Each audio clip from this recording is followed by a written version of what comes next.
Welcome to the Tea Hut, the podcast for unorthodox entrepreneurs striving for success by going against the grain, breaking down barriers beyond the biscuit tin, revealing what property professionals and construction workers really talk about on their tea breaks. Join us as we delve deep to uncover what it takes to succeed and be the best version of yourself. Welcome to the Tea Hut podcast, the Unorthodox Entrepreneurs podcast, where we like to break down the barriers that go way beyond the biscuit tin. Big up to eGrowth Media, our sponsors. JT, if you're out there, you need any help with your social media management, lead generation for your business across social media, just hit up JT, eGrowth Media. They'll be happy to help, do a fantastic job. So, without further ado, we're going to get straight into it with our next guest in the Tea Hut HQ, and that is Alex Patchin. I said it right, didn't I? That's it, mate. Alex Patchin, yeah. So I'm going to just hand it over to Alex, and I'm going to let him introduce himself. So, mate, if you could just tell us your name, what you do, where you're from, and, you know, what your aspirations are. Why you sat here today, mate? Yeah, sure. Well, thank you very much for having me, Robbie. Anytime. My name's Alex Patchin, from Northampton, East Midlands based. Electrician by trade, so I've been doing that since the age of about 16 years old, and then moved into into rent to rent. So we've got a portfolio of HMOs, and now we've moved ourselves into development, which is obviously the next stage up from construction, which we was based in. So yeah, natural progression has took us here, and yeah, I mean, from my background, like I say, from Northampton, construction from a young age, and yeah, it's taken me a long time to get to where I am today, and I've got a lot of experience behind me from where I started out, so I'm here today to share it with you all. Nice. What I asked you to bring some biscuits in, didn't I? Yes, and I mate. do everyone. So what did you bring in, mate? Just hold it up to your camera so people can see what you brought in. Got my favourite biscuits here. These are digestives, caramel. Oh, These are nice for dipping. They are. See, I see a lot of people are like, yeah, I love chocolate digestives, but the caramel ones are over the top. But you like them ones? Oh, yeah? I love them, mate. Yeah, Thick, chocolatey. Oh, can't get any better than that. Exactly. I like it. Are you a slurper when you drink your tea, or you're not a slurper? I'm not a slurper. I'm more of a gulper, mate. I go straight for it. Yeah, you're not a slurper. I'm a slurper. Do people slurping get on your nerves? A little bit, if I can hear it, you know what I mean? You one of them? They can sit in the corner and do it on their own, and that's all right. If I can hear it, it winds Take me your right slurping up. elsewhere. Nah, nice one. So, how old are you now, Alex? I'm 27 now. 27. So you've been doing electrics now since you were 16? Yeah, so I've been doing it since I was 16, so just over 10 years. Went to college? Went to college, done the apprenticeship, gone through all those stages, you know, fell on my feet really when I met my wife at school, because that's the reason what got me into the electrical industry, because our uncle had his contracting business. Okay. And he can't just, like, give it to me as such. I asked him, like, I wasn't doing anything, and he said, look, I've got in a position here where I can offer you an apprenticeship. I was like, yeah, cool. I'm more than happy to go along with it, because I didn't know what else I wanted to do, you see what I mean? So is that what you did straight from school then? Straight from school, yeah. So when I was at school, I never really had a good education there, because I was probably out of school a year, 2 years from the whole time I've been there. So from primary school, I never liked it even then, you know. So I moved into secondary school, and I was there for about a year. Then I managed to get myself expelled from the school just from fighting, just playing up, not being a great character at school really, just being a joke in the class, like just trying to show up to everyone else, because I see a few of my mates were in the same sort of position, but I was just one extra, you know. I was like fighting, throwing chairs about, not caring, you know. And it got to the point where teachers couldn't even care about me anymore. I remember one time I ran out of school. I was with one of my mates. They ran out, followed us, grabbed him, and just left me there. I was like, oh, I kind of know where I stand now. I don't care anymore. Yeah. So yeah, I mean, got kicked out at about year 7, just into year 8. So I was about 13 years old. And then I was just literally going out, smoking weed, not caring, you know, going to like a local library to get a bit of tuition there from the council, things like that. And then from then I moved into like a middle school where, middle between sort of an upper school and moving on really. So I was just literally going to a local place like Grendon, which is like an activity centre where you just doss about with other kids who have been kicked out as well, you know what I mean? Yeah, I know that I went to similar. Did you? Yeah. So you literally just dossed about for a whole, like, 2 years being there. You're just running off, smoking weed, doing whatever you want kind of thing. That's the sort of place where you go to when general schools don't give a fuck about you anymore. Exactly that. Didn't give a fuck about me. Can't deal with you anymore. You're too much of a problem. You just go to this secluded building and you just sit there all day and just That's it. Just play football if you want, No mate. one Do what really you gives want. a fuck about you there, do Nah, not at all, mate. But at that stage, I kind of loved it because I didn't want to do anything either. I didn't want to go into school and start learning maths, starting English. they? all How that. old were you at this point? I was 13, just coming up to 14 years old. I was. What did your mum and dad think about all this? Well, they wasn't happy, to be honest with you. I didn't really have the best relationship with my dad when I was growing Are up. they not together? Not together, no. Okay, no. okay. I mean, they split up when I was a young age.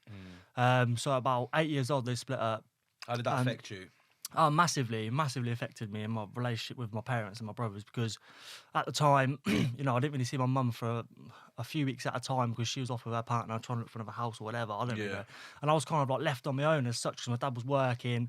I was like going to primary school, trying to like do my thing with mates and things like that. And I never really had a relationship at that time with them. Yeah. Because like I say, he was busy working. I didn't really see much of my brother. He's got like Asperger's. So it's kind of difficult for us to communicate anyway, So, yeah, I mean, with regards to talking to family members and stuff, didn't really have that at all. So it really affected me at that early stage because I didn't have a relationship from then. It was good when we was younger, but when they split up, I just kind of lost all control. That's kind of when I spiraled. Yeah. Really spiraled out of control from that point because I just didn't care. I was like, they don't really care. I don't care. Yeah, what have you got to...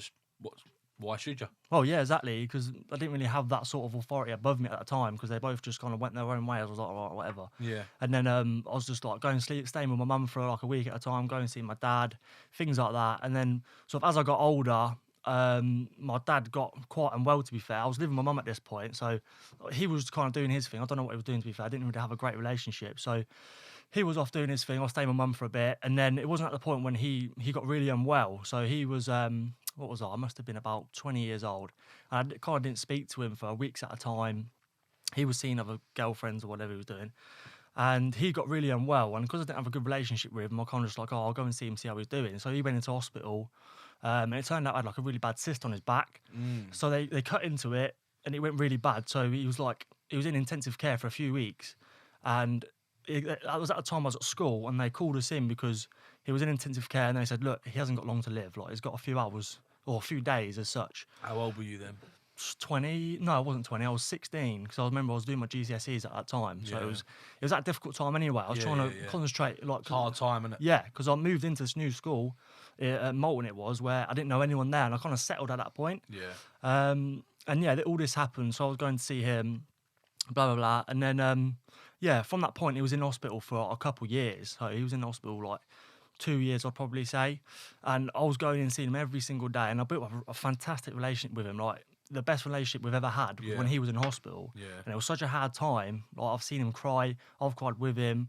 And we built up such a good foundation from him being in there. Yeah. It was great for our relationship, And then sadly, when I was just turned 22, he passed away. And that really hit me because our relationship we built up to that point was so good.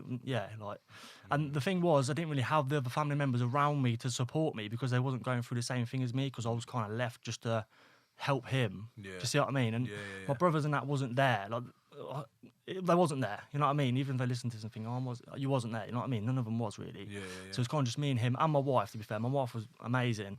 Like, she was. If I couldn't go there one day because of work, she was in there looking after him, and she built such a good relationship with him as well. So we was both in it together. It hit us really hard, But I'm so grateful for the time we got to spend with him because I know people who've gone through COVID and stuff, and they couldn't go and see their parents or whatever. You know what I mean? And they've just sadly passed away. But luckily for us, well, I say luckily, but we was able to get that good relationship with him whilst he was still here. You had that time to do and rebuild the relationship that you lost. Yeah, pretty much. Yeah, because we lost a good 10 years from not really speaking to each other when they broke up and things like that.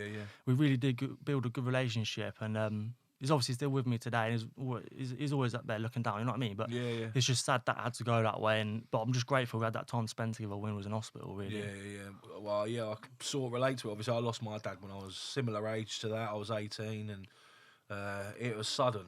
So I didn't get. And he'd split up with my mum as well. They'd been split up for a good few years, and we were sort of starting to build a relationship. You know what I mean? Similar to you, like you go through that. That adolescent stage, you think you know it all, and then, you get to an age like you did, you want to build that relationship, don't you? And you want that, Yeah. And that's what I'd started doing, and then, unfortunately, my dad passed away when I was 18, and it's similar to like you. It just hits you like a ton of fucking bricks, doesn't it? Yeah, massive, mate, massive. How did that affect you when that happened? To be honest with you, it gave me a lot of drive. Did it A straight lot away? Probably after a good 6 months, because it hit home real bad straight away. You know, I got back into my old ways when it was lucky I had my wife there to support me, because I would just gone out of control. Proper, Yeah. like, it did hit hard because of the relationship we built with him. It wasn't like, it was a good relationship for 2 years, because you can imagine you've seen him every single day. Yeah, exactly. Yeah. You know what I mean? So for him just to go away like that, it was really hard. And it was like just before we went to New York as well, so we had a holiday booked, and he was really happy for us, you know, all excited and that. And then all of a sudden, you know what I mean, 2 days before he was going to go. Yeah. So he wasn't even going to go. It was up and down about it all, but lucky we did go in the end. Did you? Yeah, we kind of, because she's with me and Yeah. we went through it all together. I needed that person there, and it Yeah, helped yeah, me yeah. massively. If I Yeah. didn't have that person there, I don't know sort of what position I'll be in now, because you know, like everyone knows, their wife's like their soulmate, isn't they? So Yeah, I can relate to that, mate. Yeah, my wife helped me a lot during my. I struggled for a lot of years. I had a few other things go on, and not just losing my dad, but I had some other stuff going on around that time as well, which sort of didn't really show its effect on me until like my mid-20s. Do you know what I mean? A lot of shit going on in my teenage years. I sort of left and didn't really like. Do you know what I mean? I just sort of didn't let it affect me until I was older and actually understood what was going on. Do you know what I mean? Yeah. So what's your relationship like with your mum? We talk like. The thing is, I can't make excuses as to why we don't talk a lot, because I am busy, but I can always make that time to see her. But because at the young age, it was divided between the both of them. I've never really had a great relationship with my mum as such. Like, yeah, we talk maybe once a week, you know, going forward. But it's not like I'll tell her about all my problems and things like that, or I'll tell her how business is going, because I kind of feel like I'm in that on my own with my wife, and we've got our own stuff going on, and I'm so busy with that. If we talk, it's kind of like she'll drop me a message saying, "You okay?" You know. Does she have much to do with your child? Yeah, so she does. Yeah, she probably sees him like once a week, or so it is pretty good. You know, she just love to see him as well, which is nice. You know what I mean? So it's better than. And you're not going to let that like sort of disconnection between you and her have an effect on the relationship between her and your kids? No, definitely not. Do you know what I mean? You want her to be a nan. Do you of know course, what I mean? yeah. I mean, when I was young, I didn't really have the grandparents there either, because they like moved away, or my dad's side of the family I've never really spoke to anyway. They're all kind of like, I've just never really had a relationship with them. So I do want him to have a good relationship with my mum and my wife's mum and dad, because they're really good with him as well, you know. It's important for them to have that relationship with them. Of course it is, because they love them to bits as well. You can see the love between them, you know what I mean? I'd never want to stop that, because they need that love around them, don't they? Yeah, definitely, kids. mate. Yeah. So what made you want to get into electrics and things like that? Was that just a so with the electrics, when I first started off, when I was at school, I obviously met my girlfriend, so we've been together 13 years now, so at a real young age, and that's kind of what has given me a good starting point with being with her, because she kept me on steady stones. You know, she was my driving force at a young age, and she was like, "Look, my uncle's doing this," so I went with her uncle to do the electrical apprenticeship. I've got a really good relationship with her give you brother. that stability that you need at that age. Exactly, you do need a bit of positive influence at that age. 100%. Yeah. So when I got kicked out of school, I got put into another school where I didn't know anyone there, and that was even better for me, because I couldn't mess about. I didn't know the kids to kind of show up to. You know what I mean? So it was really good for me at that point. I didn't think it then, but so I went with her uncle, did the electrical apprenticeship there, really good. And then obviously when everything happened to my dad, I was self-employed at the time, working for someone else, because there was no work. It ran out where I was. And then that happened with my dad. And then about 6 months later, from my dad passing, I had that drive in me where I kind of felt like it was more to me than what I was doing. I thought like, I've got so much more potential than what I could be doing, like just on the tools on site. Why am I not doing it? So it got to a point where I started looking at property courses, started looking into educating myself a bit more on property, because I knew property was a good driving force going forward, where you can build a lot of wealth through it. So got into getting educated, went onto a few property courses, which like cost me a lot of money, and it didn't work out. You know, like I spent a lot of money thinking it was the right thing for me at the time, and naivety got the best of me, and like I said, I spent a lot of money doing that. Not Care to share? I won't give any names, but I mean, we went on to a course, me and my business partner, because when we first started, it was like 2 free tickets, and I was on site looking on the emails, like Dave, do you fancy doing this? And he was like, yeah, all right, we'll give it a go. So we went up there to Birmingham, did the 3-day course there. And then obviously they sell you this other stuff when you're there. So got sold on to another course, did that course. They sell you on to another course. We ended up paying for another course. And then it just didn't give us what we wanted. But then at this point, when we paid for this next course, we was learning all about service accommodation, all this kind of stuff. And then about a week after we did like one of the last courses, we turned up at the office one day and the bloke I was working for turned around, gave me a bit of paper and said, here you go. And it was basically, he was sacking us for setting up a property company. And it was mad. I was kind of lost my head about it. I was like, what do you mean you're sacking me? Because I've set up a property business. It's not affecting you. Like, I'm trying to look out for my future wealth, like my future financial circumstances. I'm not trying to take anything away from your electrical business. Yeah. And he was just like, no, get out of my office, give me all my kit back. I was like, fucking hell, okay. So then, obviously, Dave was trying to calm me down and stuff like that. So he went and took his kit back. I was like, fuck that, I'm off, mate. I ain't giving him shit back. Like, I'm going to go find, like, I think I had a viewing for, like, a service accommodation that day. So we went off to Oxford and viewed that. And we kind of spoke about it in the van, like, fucking hell, what we're going to do now? Like, I just got a mortgage, just got a house, he's going through a mortgage. And it was at that difficult situation where, yeah, like, fucking hell, what do we do? So then about a week after that, he then said to, like, Dave, who's my business partner now, he said to him, look, I can give you your job back, but I can't give Alex his. I was like, fucking hell, here we go. Yeah. And Dave, to be fair to him, that's why I got a lot of respect for him. He was like, nah, if you're not going to take on Alex, I ain't going to come back. I was like, fair play, mate. Like, he could have left me, he could have looked out, like, gone for himself. Yeah, and he didn't. He ended up coming back to me. I was like, no, do you know what? We're going to do this together. I thought, fair enough, man. Like, let's do this together. So, so then we went back to our bread and butter on the tools. So we stayed on the tools for 2 years before we actually kind of had any flow with property, and then COVID hit. And that was when we first started our rent-to-rent HMOs, because we needed to find that extra bit of income from somewhere. We knew how to go about it with property, just didn't know exactly what and where, you know. So we then got onto another, like a mentor program, and we managed to build up a portfolio of like 11 properties we've got now. So we've got 11 HMOs, and they're doing all right.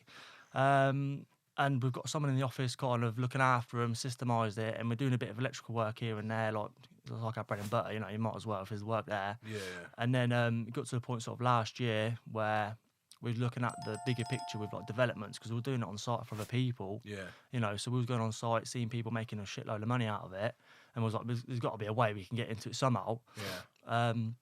And that's when August last year, I think I seen your post actually, and it was about Andrew Hubbard, one of his courses. So I started looking into Andrew, gone onto his course, development. I can't think what the course is called now. The blueprint. That's it. The blueprint. Yeah. So we went on to there, did the 3 days there, got a bit of further education, and now obviously a few months down the line, we've managed to kind of get a few bits under our belt. Looking forward to the rest of the year, trying to get in our developments underway. Got one going through planning at the minute. So yeah. It's looking good at the minute with in terms of business, yeah. You're ready for the real work now, and we were talking about earlier. I know. Yeah, it's going to be it's fun times ahead, to one. I mean, it's going to be a lot of hard work. Yeah, you know what I mean? mate. I like I said to you, I believe that you've either got it or you haven't, mate. When it comes to success in business, and you sound like you got your head screwed on. You know, you sound like you're willing to fucking take the rough with the smooth. And, you know, don't be under any illusion that it's easy and what, you know, because obviously people are going to say it's easy to sell courses, right? That's their whole model. Every single person in the country that runs a training company and sells courses is going to tell you that their course is the answer to the problem you've got. Yeah. And that's just how they market it. Do you know what I mean? That's just a fact. But I think I think you'll have what it takes, but then, like I said to you outside earlier, I don't think that everyone has. Like, it's all good saying, oh yeah, anyone can do it. It's like, yeah, all right, anyone can do it, but should they? There's a difference. Yeah, 100%. Do you know what I mean? It's like, anyone can, you know, anyone can fucking sit in an airplane seat and call themselves a pilot, but can you fly the plane? Yeah, no, I got it. Do you know what I'm saying? 100%, mate. Yeah, I think with that, it comes with, in my head, I like to see the best out of every situation. I'm very positive, forward thinking. I know what you're saying. Like, not everyone has the kahunas to do it, mate. Yeah. You've got to have balls. You've got to take. You've got to be willing to take a risk. And I Yeah. think that there's a lot of things that feed into that in where you are in your life, your age. Like, I generally find that younger blokes like me and you are a lot more open to taking a risk, especially these days. Do you know what I mean? Yeah, It's just like, fuck it, what am I going to lose? You know what Yeah, I yeah, mean? yeah, 100%. I'm all up for putting my balls on the chopping block if I've got to. Yeah, yeah. And I think you have to be like that to be successful. Yeah, without a doubt, yeah. Unless you get given a leg up, or you get given a lucky break, which, let's face it, 99.9% of us don't get. Yeah, exactly. Do you know what I mean? It takes a serious amount of blood, sweat, and fucking tears and effort to be successful. Right? Yeah. Obviously, as you go along in business and you learn ways to leverage and work a bit smarter, your output probably gets less. Yeah. Do you know what I mean? Yeah, And yeah, you're yeah. not fucking grafting 7 days a week and all this bollocks, because we've all done that. Yeah. Do you know what I mean? That's it. And that's not the way to do it, is it? No, 100%, man. That's why we're in that But position at right the now. start, you probably thought that was the way to do it. Yeah, Do you yeah, get yeah. me? That's it. When you're at your infancy in business and you're starting at the lower level, you're like, right, I know to be successful, I've got to do more than average. I've got to do more than, Joe's willing to do 9 till 5. I've got to be willing to do 7 till 7 because I know that putting that little bit extra in is going to get me that little bit more output. Yeah, Do you know what I mean? 100%, But then when yeah. you get to that level of like, okay, I'm, sort of feel semi-successful here, but I'm still doing 7 fucking days a week, 14 hours a day. Why am I doing that? Yeah, Do yeah. you know what I mean? And then you learn, hang on a minute, why am I doing this? Why am I doing this for someone else? Why? Yeah. Hang on a minute, why am I wiring this guy's house up when I could be wiring my own? Yeah. Do you know? And that's the sort of thing I had, because I was like working for customers. I felt successful, felt like I'd done well for being young and like yourself.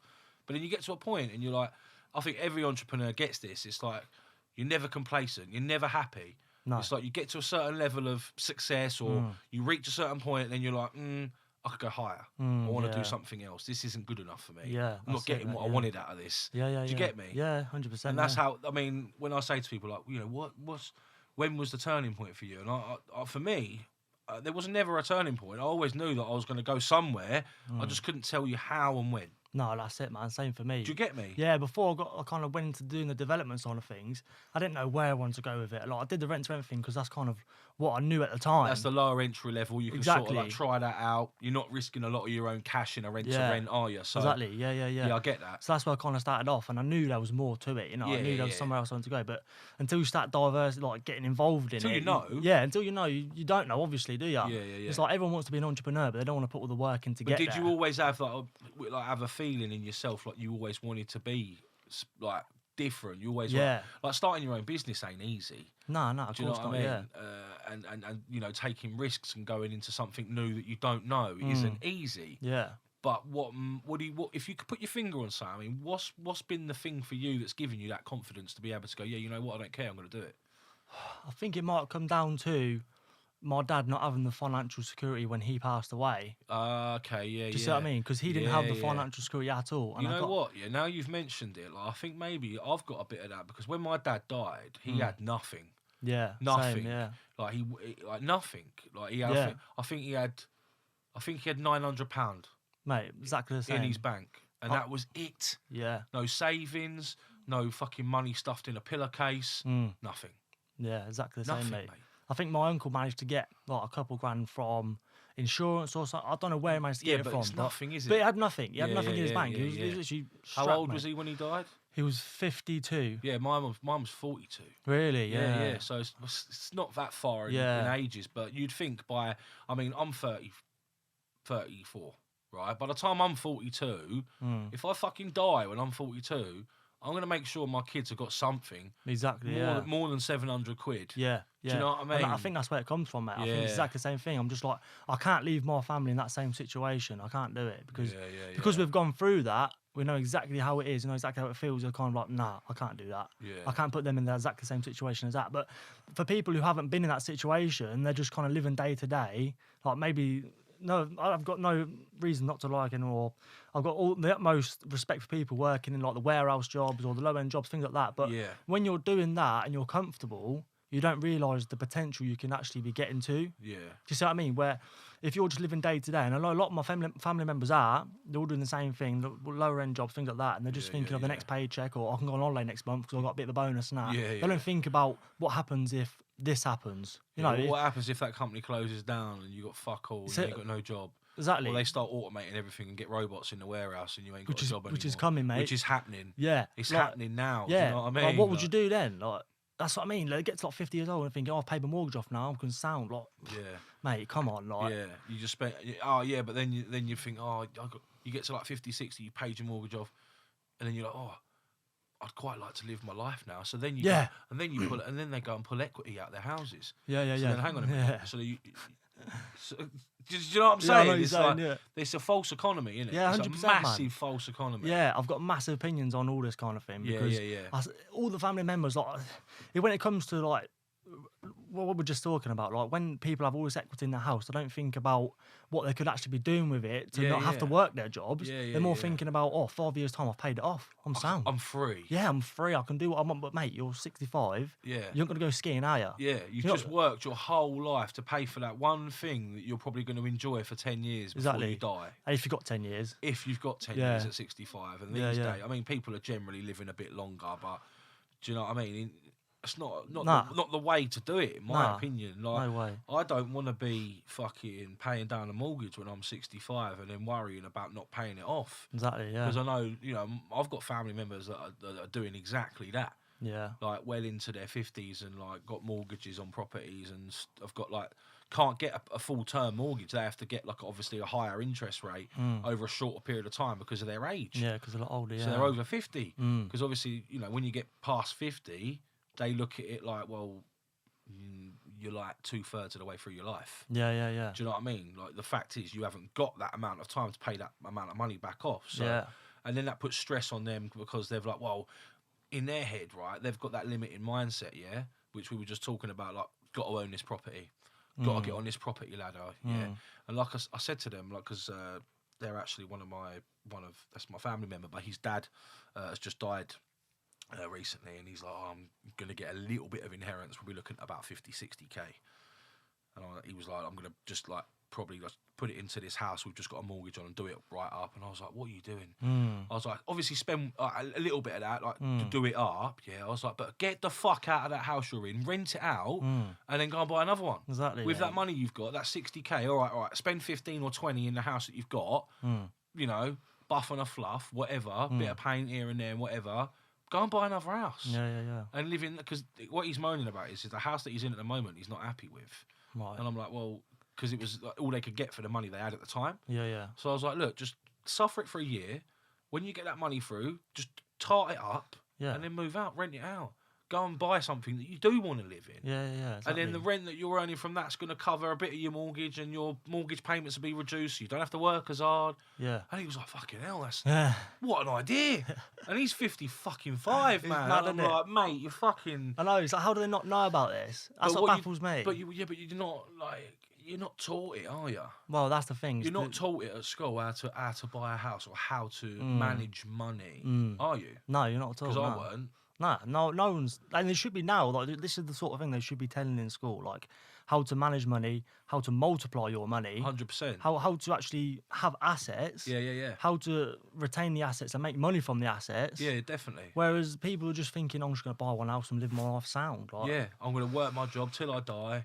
I'm going to take my lovely pension that gives me £150 a month, and I'm going to live life. Do you know what I mean? Exactly, yeah. I'm going to live life at 65 with my £150 a month pension and the house I've only just managed to buy. Yeah, mate, I don't understand it. And I've always had that mindset because I'm like, no, the fuck is going to look after me when I'm older? Exactly, no yeah. cunt. No. Do you know what I mean? Like, and I've always thought that since I was young. Like, I've always thought, well, I'm responsible for me. Like, however I do it, I'm going to make sure that I'm going to be comfortable. Do you know what I mean? And when I was younger, I used to think I'd do anything to do that. Like, I'd do all sorts of crazy stuff that you shouldn't be doing. No, exactly. Do you know what I mean? Like, now I'm building houses and stuff, but it's the different.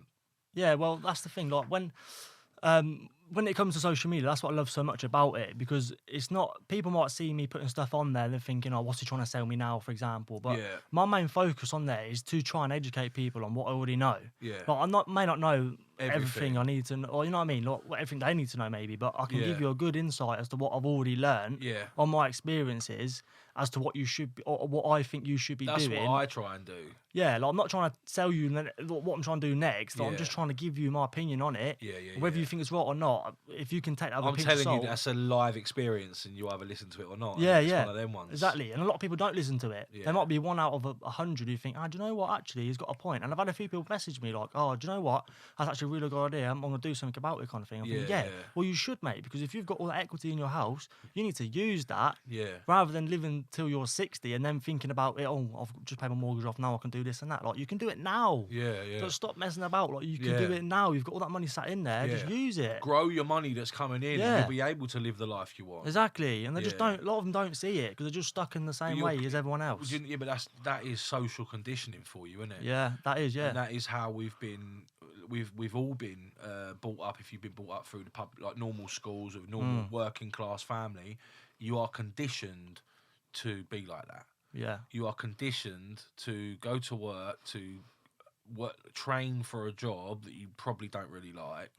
or pick the best of a bunch of shitty jobs or opportunities that you don't necessarily like, but you pick the one that you're best at, which is generally what happens, isn't it? Yeah, I mean, honestly, like when I was at school and they were like, at the end, and you got the options, and they're like, I mean, the only things I was really, really drawn to, to be honest, I weren't even in school at the time of GCSEs, but it was music and art, and that wasn't stuff that was probably going to earn me fucking money straight out of school. No, it was just stuff that I was interested in. What you wanted to do, innit? Yeah, like I liked. Do you know what I mean? But then none of that was going to fucking start paying my bills or teach me anything when I left school. It was just all like they just push you out into the world, don't they? And then like. Well, they expect a certain thing from you, don't they? Like, go to uni, go to college. Go get yourself in debt. Yeah, go in a shitload of debt as well. It's not even a little bit of debt, you know what I mean? It's a lot of debt. A lot of debt. What you're paying over a lot of years. Yeah. Like, you've trained for 10 years to be a certain profession, and then all of a sudden you're paying that for 20 years. Yeah. They want you to be that way. That's the government. They want you to be a certain way, They want to put you in a box with a lid on it.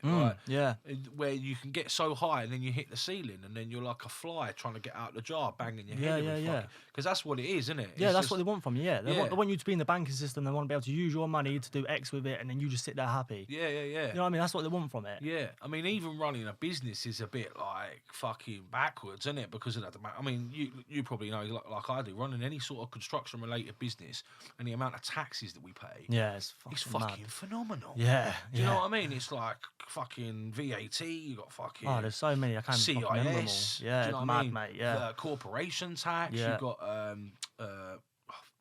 all sorts. There's fucking so many. I can't literally even every single avenue that you're drawing money, you're getting taxed on it. Yeah, it's like the accountant bums up something else next month. Like, do you know you got to pay this? Like, no, I didn't, but okay. Yeah. There goes another $2,000. Like, that's what I'm saying. So even running a business as such is a bit of a. It's a bit backwards, isn't it, really, in this country? Yeah, 100%. Because of all the taxations due down to it. Yeah. They're just trying to, even if you like the higher end that, they're trying to take like 50%. And that's a fucking joke, isn't it? It's madness, mate. And then I've listened to a lot of Rob Moore as well, a lot of his stuff. And like he was saying about he's probably going to move away to another country and all this because of the taxation in this country. Don't blame him. They are pushing millionaires and billionaires out of the country. Money away. It's kind of like they just want the lower end people just paying into the system. Yeah. See you later, big boys. Like, we don't want you anymore. Yeah. You've got loads of money. You just go live in Dubai or something. Like, yeah. And that's the way a lot of it's going, isn't it? You're getting a lot of high flyers that are going places like Dubai. Yeah, because the tax. Like, they don't pay. I don't think they pay any tax in Dubai, really. No, they don't. You know what I mean? Who's going to say no to that? If you've got money to go move in Dubai, you're going to move to Dubai. Let's take it seriously. Yeah. Like, it's hot out there. It's a nice country. Yeah. Why wouldn't you? You can still operate. You can still operate as you are in England. Yeah. Out there. Exactly. While your business is still running over in this country. Yeah. Still making you money. Yeah. So they're just pushing everyone out and just Yeah. You keep paying because you've earned that money while you've been living in Dubai. You don't pay tax on it. No. Which is a crazy fucking loophole, isn't it? Really. It's mad, mate. I don't know what they're thinking. We're coming up with all these ideas. Like, I don't get it really. It's fucking mad, isn't it? So I don't really understand, but yeah. Yeah, mate, it's a madness, really. So what's next for you? I mean, where you're at now with your, you want to looking at development plots and things like that. What's next for you? So my biggest goals for me, what I've put out on social media and stuff like that, is that I want to be a millionaire by the time I'm 30. So I've got 3 years to hit that. Okay. And And whether that's liquid, I don't want. Well, I won't be liquid because I don't want Assets. liquid. I want assets. You know what I mean? Because liquid is nothing. You can't do liquid, anything you're with only that. going to plough back into an asset anyway. Yeah, aren't you? exactly. So I don't want it liquid. I want it in property. But my main focus is to build out on obviously development property, like finding bits of land, developing on the bits of land, maybe 5 units. The latest one's like 9 units we're looking at. We've got another one where we're like joint venturing with the landowner as well. We're looking to do so. We haven't got to purchase that bit of land, which we're working with them with it.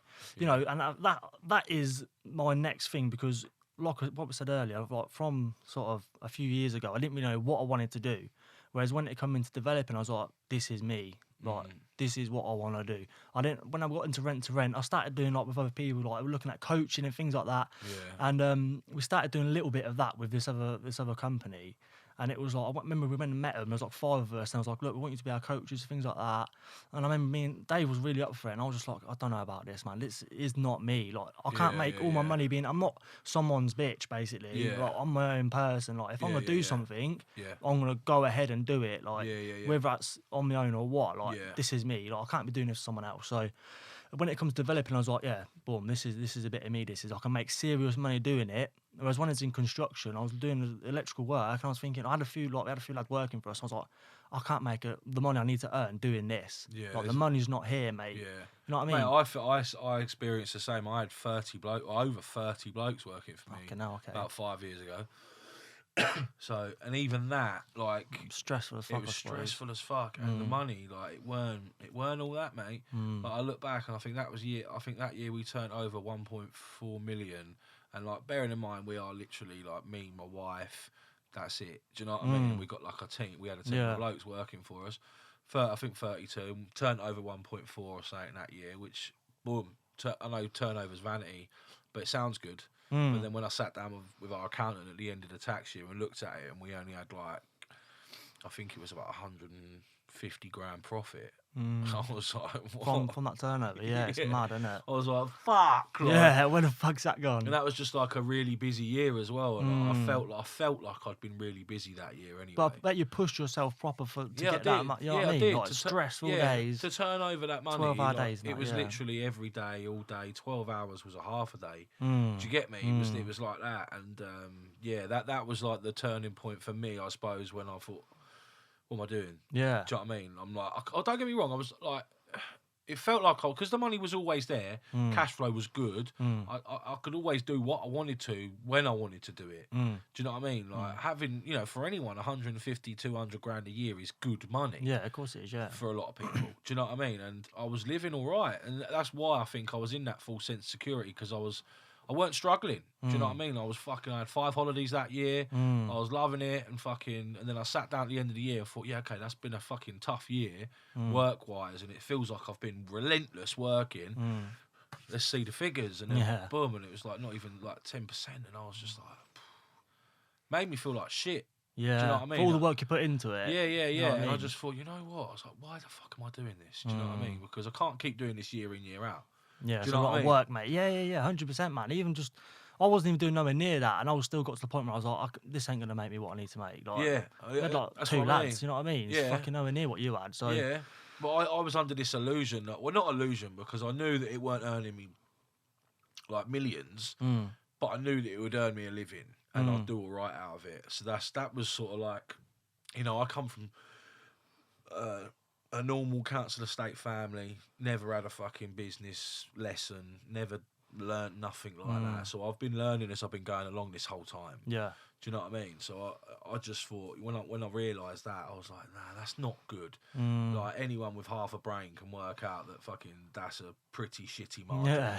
Do you know what I mean? Especially for the amount of work I was doing. That's the thing that done it for me. It was like, okay, that yearly wage, like 160 odd grand, was good if you're just working 9 to 5 for that money. But I weren't. He was working grafting every day, every day, and up until like 8, 9, 10 o'clock at night, quoting and doing all this and fucking all that shit. Do you know what I mean? Yeah. So you can put your time into obviously a bigger project where you can you can put in the same amount of time, but the returns are massive compared to that's what doing I the work on site, learned. Isn't it? Yeah, and that's what I learned, and that's when I got into development and started the business with my partners and started leveraging it out and realised that.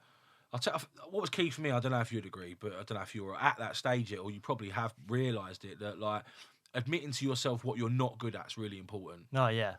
100%, Like, yeah. highlighting your weaknesses is fucking massively important, don't you think? Yeah, massively. Like I've read a few books, and it kind of outlines exactly the same thing. It's like I've read the latest one I've read is like the Millionaire Master Plan it is. Yeah. And it basically tells you what sort of which place you're at or what sort of personality you've got. Yeah. And it's like this person's a blaze, and they're good at this, so they're good at meeting people or doing it, etc., etc. Yeah. And this person's good at this, so you need to help like get them on You board. need one of them people. Yeah, with exactly. You, sort of thing. Yeah, you need this person to help you do that because you can't do that as well as that person. You know what I'm saying? Yeah. So 100%, that's massive, mate, because you can't do all of those things. Like if you're not illiterate or you're not good at spreadsheets, things like that, why do it? Get someone that is. Get someone who knows what they're doing with it, mate, because you're going to be so much more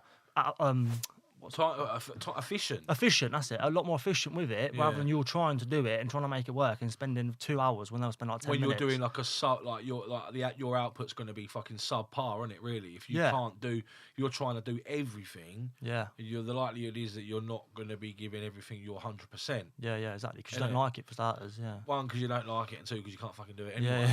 Yeah.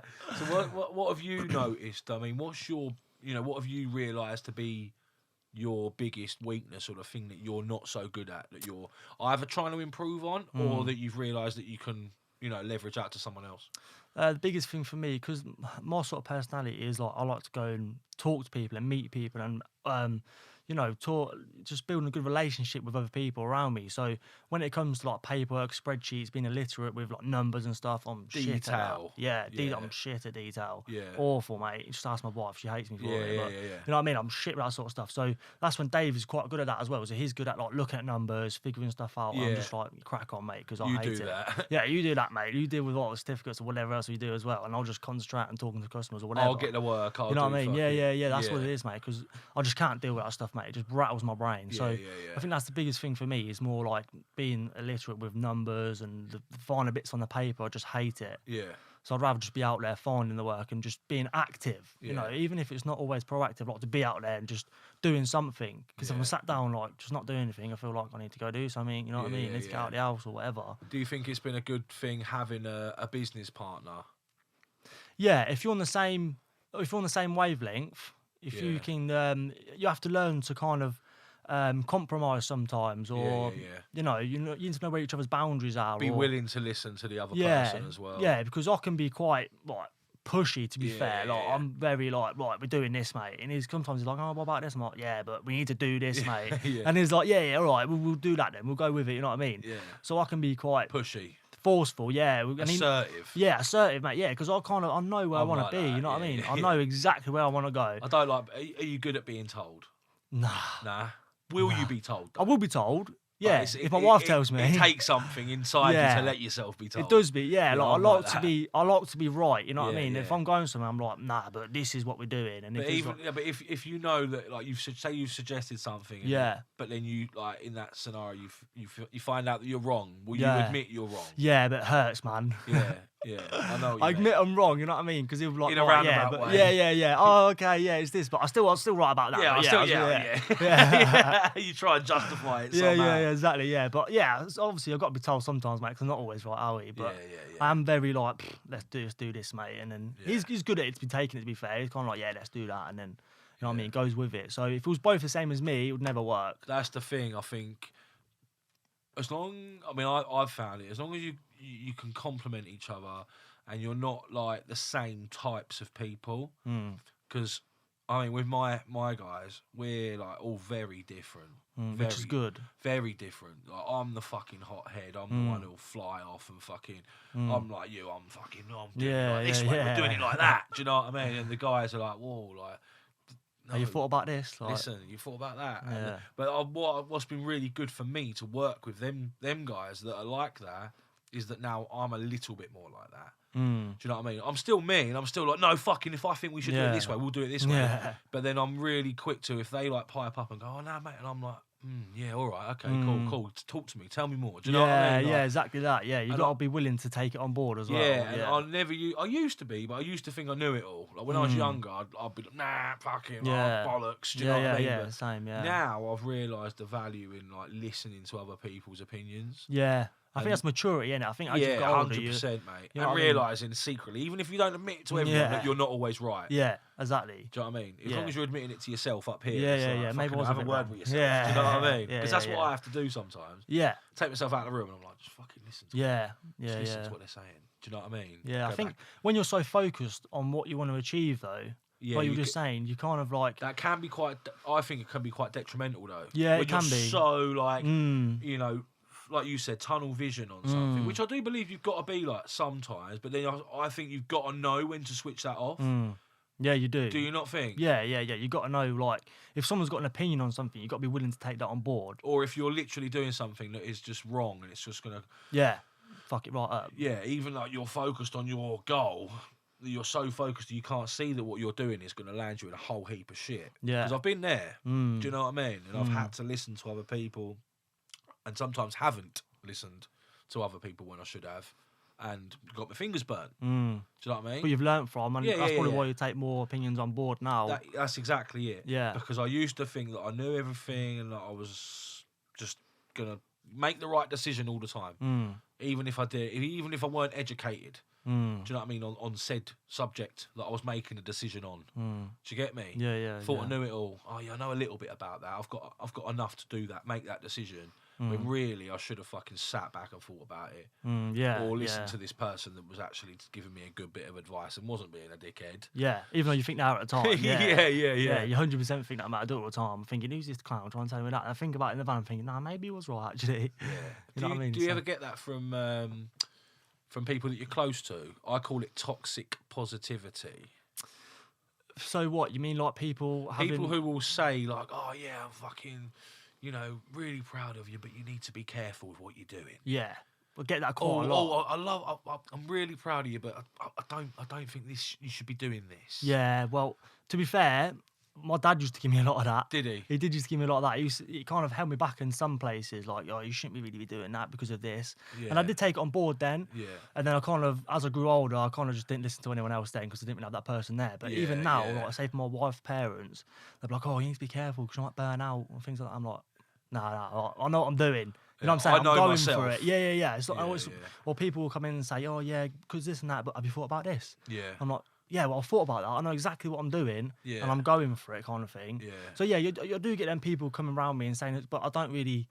If someone tries to keep You don't let it affect you. No, I don't let it affect me. No, because I've got to the point now where, like I was saying, I know my goals. Yeah. I know where I'm going. Yeah. They're not on the same wavelength as me. Yeah. Like And it's almost like people always say to me, like, and it's true, how can you take advice from someone who's never done what you're doing? exactly that. Yeah. Do you know what I mean? Yeah. Or never aspire to reach the goals or the heights that you're trying to reach. How can you take advice off that person? Exactly. It's like when you were saying another podcast when I was listening to earlier, and you said like when someone says money can't make you happy. Bullshit. Money can I definitely think that's make me a load of happy. bullshit, mate. You know what I mean? But like Yeah. you say, like the people who always say that are people who haven't are got broke. money. Yeah, because And they've that's- never had it. Yeah, and that's all I've ever heard it from is people with no money. I've never heard a rich man come up to me and say, money won't make you happy. mate. I fucking will, mate. Yeah, exactly. Trust me. That's only said by people that have had to seek happiness in other things because they can't make money. Yeah, Do you get me? 100%. And that's fine. Look, not everyone out there, like, just to reinforce that message, it's like I'm not expecting everyone out there that's listening to this or may listen to this to be like a business person or want to go out and make millions of pounds, because not everyone's got them aspirations. Do you know what I mean? A lot of people are happy with, spiritual success. You know, they take a different stance on success to people like me and you that might be money driven. And it's not necessarily that I'm money driven, but I do like money. Yeah. Well, Like- the thing for money is that it gives freedom. Freedom. That's what I want. That's exactly what I want. Yeah. I want the ability, probably like yourself, because you've got a young family as well. I want the ability to watch my kids grow up. That's it. And my mum used to work her tits off when I was a kid, and no doubt probably missed out on a lot of stuff that a lot of parents miss out on because they've got to go to work, they've got to earn the bread, they've got to feed the kids, they've got to do this, they've got to do that. The stresses in society that we've got as parents, I don't want that pressure. No, that's exactly I want to it. be comfortable in a position, like I'm speaking for you as well here, where I can sit back and watch my kids grow up. Yeah, exactly. Not that, look back and wish that I'd watched them grow Yeah. up. That's it. Do you not think? Yeah, because I got that from experience as well. Because when I was Yeah. younger, obviously, my dad was working like 2-3 jobs maybe. Yeah, and then, yeah.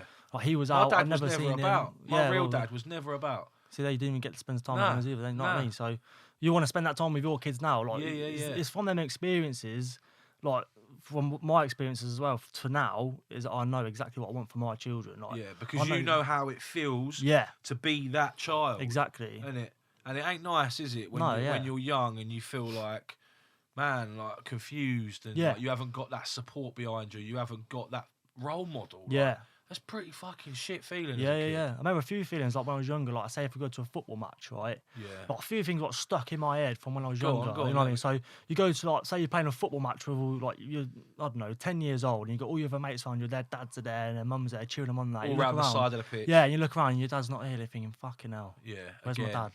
Yeah. You know what I mean? Like, I just want him to be there. I want that person to cheer me on there, Yeah. and he'll give me that extra push. Yeah. And a lot of times he wasn't really there to be there to push me. He was never present. He No. he might have been around, and he might have been. Yeah. You might have been able to go and see him if you wanted to. Yeah, But exactly. The fact is that he wasn't present. Yeah, like maybe you come and pick me up after. I'm thinking, I didn't want you to come fucking pick me up. I want you to be there and watch me play and push me with it. You know what I mean? Whereas everyone else's dad's like, yeah, go on, son.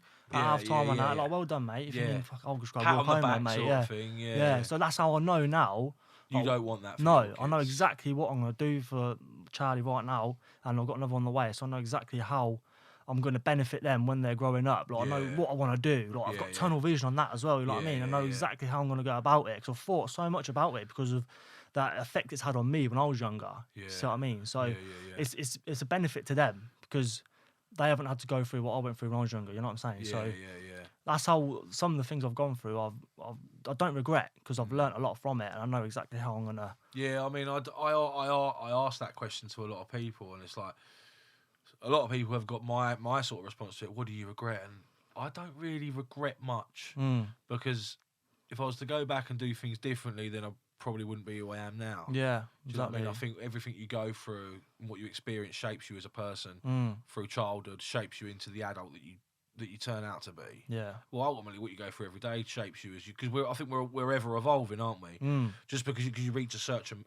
age in life, it doesn't mean that you're going to be more or less mature than someone who's the same age or similar. Yeah. Do you know what I mean? Because I think exactly. we're ever evolving all the time with every day and every every day's a learning day, isn't it? conscious moment that we're awake, we're evolving. Yeah. I think Yeah, every day you learn. sitting here doing these with people like yourself evolves me, because it's like I'll sit here and listen to people all day long, and I'll be honest with you, it's actually like changed my way of thinking. I've only been doing it for a couple of months. But just sitting here talking to other people and listening to other people, it's just like it changes my way of thinking. Has it? Yeah. Yeah. How's it changed it? It's done. This has done this for me. I'd say it's probably been a slow progression of since I started getting into the networking property space a few years back. Because before that, again, I was the sort of person that no one could tell me nothing. Do you know what I mean? About anything. Like, I was fucking like closed ears, big mouth. Yeah. Do you know what I mean? But now I'm totally the opposite. I've still got a fucking big mouth, but I will listen to anyone and anything now, and I'll be the first to sort of question something that I'm saying. Like, is there another way? Actually, now I've said that, is there a different way of looking at it? Whereas before, if I said something, that'd be like, boom, one track mind, that is it. Boom, laser beam. Do you know what I mean? But now I'm a lot more like, I'd question my own thoughts sometimes.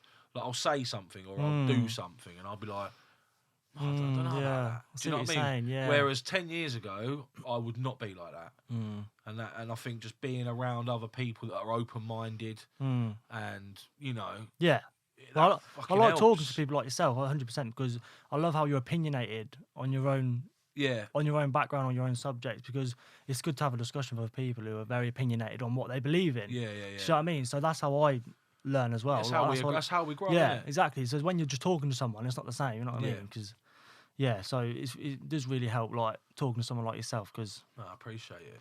Yeah, you're opinionated, and I like what you're talking about, you know what I mean? That's the reason why I'm here today, because I watched a lot of your podcasts and stuff, and it benefited me up till now, you know what I mean? Yeah. I hope this does it for other people, just having you sat here today, and people to realise that they can do things, but I do think like you've either got it or you haven't. Yeah, and I don't think would you agree? I don't think desire can be taught. No, it can't be. You have to have that hunger. Yeah. That has to derive from somewhere. You Yeah. can't. I don't think you can just be born with a hunger. You can harness that energy. Yeah. Like that energy might be in you somewhere, but that might be coming out in a negative way somewhere else. And you probably can harness energy. You can. That's a thing, and I believe that. But can you teach desire? I mean, it's like hanging around the 5 people you want to become, ain't it? Like, Yeah, exactly. I suppose that, like you just said then, like you can harness that energy from those sorts of people you want to. Yeah. Whereas if you're hanging around with a load of like drug addicts, you know what I mean? You're gonna end up like them. Basically. Yeah. Whereas if you're surrounding yourself by those individuals, you're gonna learn from them, and you're gonna. If you're that sort of person, though. Well, yeah, you might just think, fuck them, and I'm gonna go meet my mates again. You know, yeah, because if you're closed off and you'll just sit there and you'll listen to it, but then you won't. You got to act on it. You got to take action, haven't you? Yeah. You can't just expect to hang around with people and things just happen. Well, no, yeah, you got to have to actually. You know what I mean? It does take an element of okay, True. Yeah. I'm gonna do this. I mean, you could go and you could go and pay a ridiculous, like I heard you mention Rob Moore. You could go and pay 60 grand a year to get mentored by Rob Moore. Yeah.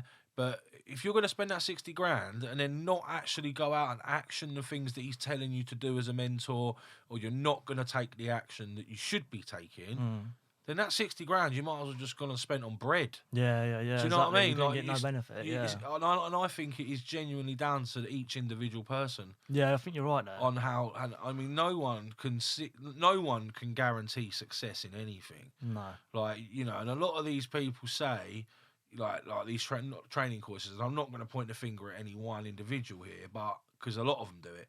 Come and do this, you'll never work again, leave your job, come and do this full time, no money down, use other people's money, blah, blah, blah, blah, blah. Like, yes, that's possible to do, but can you do it? Yeah, you have to have that hunger, like you're saying. Do you get me? Yeah, it's like, yeah, anyone can do it, but then it should say underneath in really small letters, but only if you've got the hunger to do it. Yeah. Do you know what I mean? Like, anyone can do it, but only if you've got the hunger. Yeah. Because if you're just one of them people who just thinks that doing this course is going to give you all the answers, it will give you the information that you need and maybe give you the tools that you need, but it's not going to give you the drive. No, you got to act on it. It's not going to give you the desire. It's not going to give you that, is it? No, 100%. Yeah. You know what I mean? And that's where I think like a lot of this is a lot of smoke and mirrors go on in this sort of space where, you know, you're told that, yeah, come and do this course, it'll fucking change your life and all this, that and the other. Like, I truly think it's down to the individual. Yeah, I'd love to see the stat on the amount of people who go into a course, pay for the education, and the amount of people actually come out of it with something. And actually do something. Yeah. That's the difference. And I think you'd be fucking shocked. Yeah, I'd love to see it, just to see how many people actually crack on with it and get something done. Mate, I reckon we'd both be shocked. Yeah. Because I reckon I've got a good idea, but I reckon it's probably worse than I think it is. Yeah, I think you're right as well, yeah. Honestly, like the actual people that have gone on to be successful, they're always held on a pedestal. Oh, look at this person, they've done successful, they've gone and done 250 grand on their first deal. All right, okay, cool. How much of that 250 grand was interest? And how much of that 250 grand was solicitors' fees? They go down. How much of that 250 grand did they have to spend in fucking interest? Oh, hang on a minute. So that 250 grand isn't actually profit, it's actually 100 grand they've made. Yeah. Right? Which isn't anyway, it's no problem, man. Do you know what I mean? Like, after we made, on our first bungalow we made, we had to pay an investor back, but if you were to consider the profit as a whole number, we made £168,000 off a bungalow. Which is good money, yeah. Brilliant money. Do you know what I mean? Absolutely amazing money. So it can be done. I'm telling you, it can be done. But like, it's not as easy as people make it out to be. No, that is the problem. It does look like it's a lot easier than it is, and that's the way to sell the courses, isn't it? Yeah, of course it is. And mate, like, if you were trying to sell a course on how hard it was, who's going to buy it? Yeah, no, exactly. Can't. You ain't going to have no one sat in the room running to the back with a card machine, mate. No. Do you know what I mean? Yeah, exactly. If you make it out to sound really easy, like anyone can do it, then you're going to get anyone running to the back of the room. Yeah. You know, but then to me, that comes with its other problems, because then sooner or later, those people that were fed that bullshit dream are going to be questioning what they've been sold. And they're going to be like, hang on a minute, you told me all I had to do was give you my money and I was guaranteed success. Yeah. Where's my success? Yeah. And then they're going to say, well, actually, you know, they're sort of subject to you doing doing work. Something, yeah. You know, you can't just sit there and expect things to happen or fall in your lap just because. Because that don't happen. No. So I think there's just a breakdown in the mis-selling of certain products, the advertising, the promotion, the campaigns that they put out there. You know, and maybe I know why, because they're a business in themselves, mate. Do you know what I mean? But so many people are doing it now as well. So many people are jumping on the bandwagon of coaching. Yeah. I mean, I can make a bit of money from doing this, but not actually like really giving a fuck considering- about the yeah, products. not actually to give a fuck. Yeah, basically. It's the aftercare as well that I think is seriously lacking as well, isn't it? Yeah, massive. Yeah. Yeah, it definitely is. It's the aftercare because they obviously promise something, and say for example you're promising this thing to a class of like 10, and then a year later you're promising the same thing to a class of 100. Yeah. You can't give the same people the amount of education you give to those first 10 as 100 because you can't stretch it that much. 100%, So mate. I think that's where the loss of the loss of education between the two, because they're not going to get the same benefit as that 10 because obviously they're going to get a lot more Well, personal. it's watered down. Yeah. Do you know what I mean? Like it's economies of scale. I mean, you're going to go up. You're generally going to lose the quality as you get bigger. That's just the way it goes. Yeah. Do you know what I mean? Because that's the same with everything though. It's like a big pyramid. That's what I always say to people. Like, look, education's great. I'd recommend it to anyone. I'd recommend getting a mentor to anyone. 100%. I'd definitely advocate mastermind groups and surrounding yourself with good, successful people. I would definitely advocate all of that stuff. But what I would say is do it carefully. Do you know what I mean? Because not everyone out there wants to be your mate, even though they fucking seem like they do. That's one thing I've learned pretty quick. Like it's a very two-faced, backstabbing place. 100%. Yeah, people will say one thing, and then shake your hand and all that when your back's turned. Oh, fucking come over there. I've heard it already, and I haven't even been in the space for that long. I've only been in and about it for like 3-4 years, and I've already seen a lot of it. And I'm like, fucking hell, this is like it's cutthroat, isn't it? Ugly, mate. Yeah. Do you know what I mean? And that's what it is. It's fucking ugly, and I don't really like all that stuff, but it is what it is. So what's next for Alex Patchin? What's the story developments? What's next? So next, mate, is obviously we're going through our planning stages on our next bit of land. So we're hoping that's going to get through on 29th of April is when we get a decision, and then the big work starts then. So still looking for a few investors to jump on board with us on our projects coming up.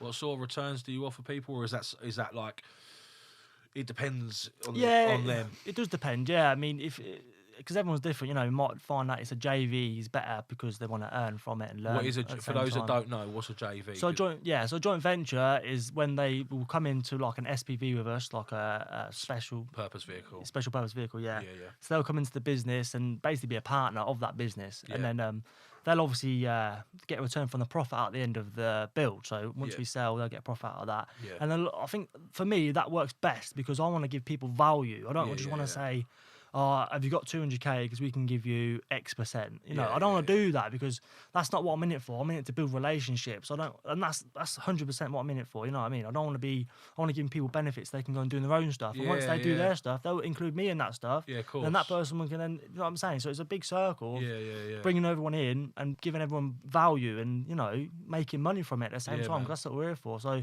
when people say like, I can give you X%, I don't really see that as my long-term thing. I just want to build relationships, give people that earn and learn opportunity, because sitting in a classroom, for me, I'm not a person who can learn from in a classroom. I'm a person who I've got to go on site. Visual, yeah. I want to go on site and I see it. I want to see what's being done. I want to see the project, how much progress it's made, things like that. So if someone's the same as me and they want to do that, then that's what we're here for, mate. Yeah, man. Jump on site and let's show you exactly what's going on, because that's the only way you can learn from it. Totally. So that's what's next for you then, just growing the development business. Yeah, growing the development business, mate. Yeah. Getting on board with that, because like we were saying, mate, that's where the big money's going to be made, and that's where I'm going to build the good wealth for my family. Yeah. And then just move on from there, mate. Got a few different ideas for like a few different bits in the pipeline moving forward. So nice. Hopefully it all progresses, and then. So where can, for people that are listening, where can people find you online, i.e., your social media? What's your name on there? How can people get in contact with you, mate? Yeah, so I've got my personal profile, which is obviously Alex Patchin on Facebook. I've got on Instagram.